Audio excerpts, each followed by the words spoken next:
they're bonds being issued by the government that are backed by Bitcoin are a long way off, in my opinion. Maybe I'm wrong, but I think that's a long way off.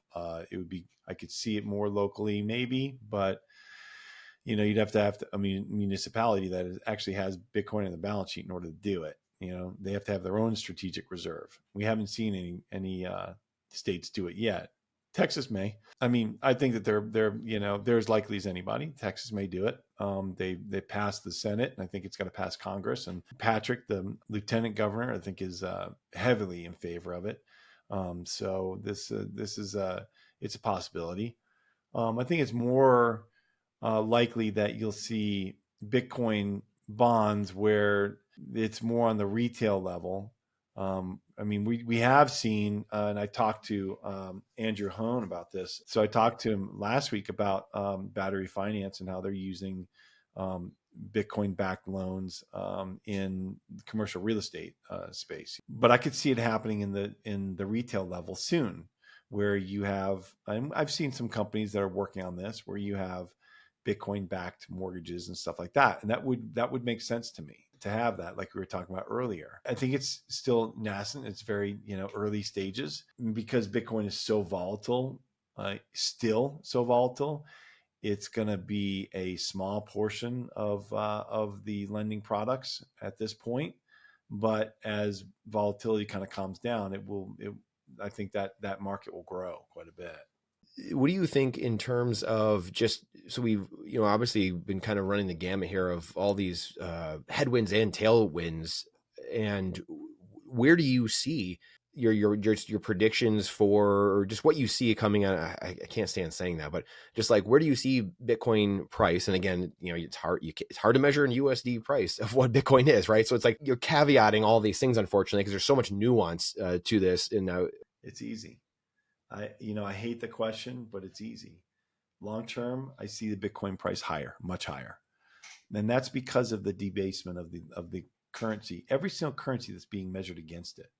The only one that isn't debasing as rapidly as gold, But look, Bitcoin's a better version of gold. It's not even close. It's such a better version of gold. I know people like to wear gold and they like to, have it in jewelry, and there are definitely use cases for it, and there's utility for it, clearly, obviously. But there's different utility for Bitcoin, and I think that they're as a base layer, there are going to be a lot of things built on Bitcoin, second, third layer, and they're going to be important to the financial system, and so. That having a trustless system like this it's revolutionary. It's going to change the financial world. And if you just keep it to first principles, this is a network that is backed by 75 terawatt hours of energy, which is the equivalent of 20 full-time nuclear reactors running full-time. It's completely decentralized. It's a digital fortress of network power. And it's nation state resistant. That's how big it is. And that's how strong it is. So just keep the first principles. Don't worry about the price activity. It is going to be volatile. I expect the volatility. I actually welcome it. Why do I welcome it? Well, I'm an institutional professional investor. My hedge fund takes advantages of these drawdowns. We do things that enhance the returns, and we have drawdowns like this because we have the ability to do that. And you do too. If you just leave a little bit of extra powder and you're not always all in and you've got some powder, and you can take advantage of these drawdowns. And that's the volatility advantage of Bitcoin. So, and the fact that it's rising over the long period of time, that gives you these opportunities to take advantage of price swings. And I think it's a good thing. Am I nervous? Nope. Am I optimistic? Absolutely. Super optimistic about especially some of the opportunities we're seeing for the fund. Some of the private opportunities we're seeing for the fund that other investors just don't get access to because we're involved in this space. And that's an advantage. And being involved in this space is a really big deal. And you got a lot of people on the outside that have no idea what's going on here. We're so early. I was talking to a colleague of mine who is in mainstream, and he's a mainstream investor this morning. And, his contention is that everything's priced in. All the good news is priced in. That Bitcoin's at its peak. That's it. There's nowhere to go from here. Will not call his name, but I just think I appreciate the viewpoint. I just disagree. I think that there's massive amount of upside here, massive amount of runway and adoption ahead of us that we have barely seen any of, and I'm super excited about it. I would love for you to just unpack your thoughts on strategy and Saylor seemingly trying to become the biggest Bitcoin bank in the world. I would love your thoughts on this. Yeah, Michael's done a masterful job of figuring out a way to do what you said before: borrow in a debasing currency and buy an appreciating asset. And he's done that with the balance sheet of MicroStrategy. He's found a way to do it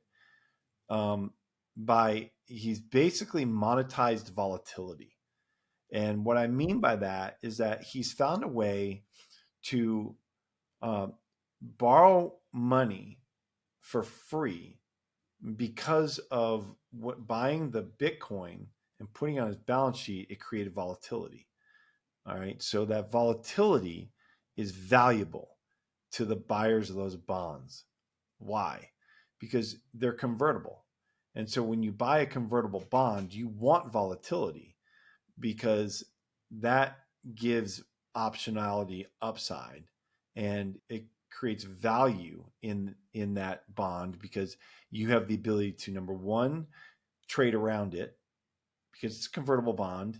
You can short stock against it in what's called the delta neutral strategy or delta hedging strategy. It doesn't have to be neutral, just delta hedging strategy, where you're selling an amount of stock that is commensurate with that convertible bond. So you can trade around it. If the stock goes up, you short more. The stock comes in, you cover it. Goes up, you short more. Comes in, you cover it. That volatility gives you the ability to make money while you're just holding this bond. That's why you don't need a yield on it.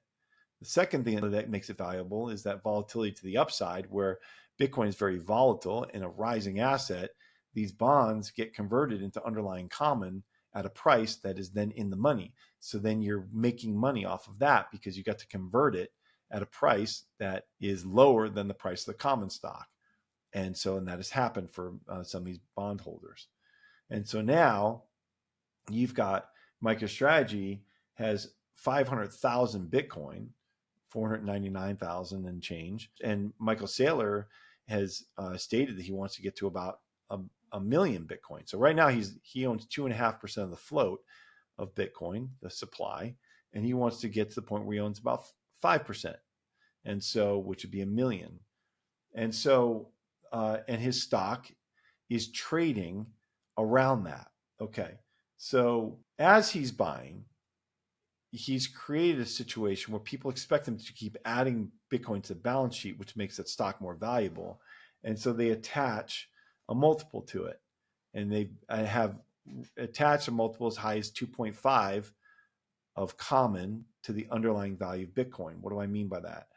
Well, if you take all the shares, all the common shares, and then you take all of those convertible bonds and you convert, and you treat them as if they've been converted. So you fully dilute the share count. You take all those shares, you multiply it by that share price, and you divide it by the amount of Bitcoin that they have. That's your multiple. So you divide it by the amount of dollar value of Bitcoin they have. So, right now they've got just under $40 billion of Bitcoin, and the stock is trading at about $7 billion valuation fully diluted. So that 1.8 times multiple to that fully diluted basis. It's a little bit lower than it had been. It got up to 2.3, 2.5 for a minute there, and it's backed off. But this is the key. When MicroStrategy borrows money and they go out and buy Bitcoin with it, it's accretive to the stock because of that multiple, because the stock remains the same price or close to it on a multiple basis, then that means the stock is going up. So that's the key, is that they found a way to do that. Is it dangerous to the downside? I mean, Bitcoin would have to drop. I mean, the only way that it gets to be problematic is if Bitcoin drops so low that they don't have enough Bitcoin to pay off a note that's going to mature. I mean, Bitcoin would have to almost go to zero for that to happen. So I'm not concerned about that at all. And reality is they could likely just borrow more money in order to pay off that note because of the volatility. So not really a big concern. Don't think that they have risk of blowing up. And I do think that Michael's strategy, his vision is to create the largest Bitcoin financial company in the world. It will be like the JP Morgan of Bitcoin, where they have got all kinds of products that they've created around all this Bitcoin that they have, million Bitcoin they can use for all kinds of products, collateralized products, lending products, whatever it may be that they want to do. They'll have control of that, where other companies will just not, they'll never get to that size. And so they've got that ability. If you like that clip, then you definitely got to check out this next spicy clip. I think you're really going to like it. Come on, check it out. But if you want the full version, the full interview, then check that out over here. Come on, do it. I'll see you in there.